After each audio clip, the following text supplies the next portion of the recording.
Vaqtida Qur'on o'qib, vaqtida 5 mahal namoz o'qigan paytlarim, qizim bilan och qolgan paytlarim, o'gay dada, o'gay ona ko'rgan vaqtlarim, har doim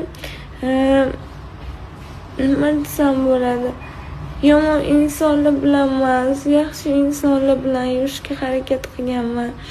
Qiynalgan insonlarga yordam berishga harakat qilganman. Har qanaqasiga ko'ynimni toza qilganman. Hech qachon ko'ynimni kir qilishga harakat qilmaganman.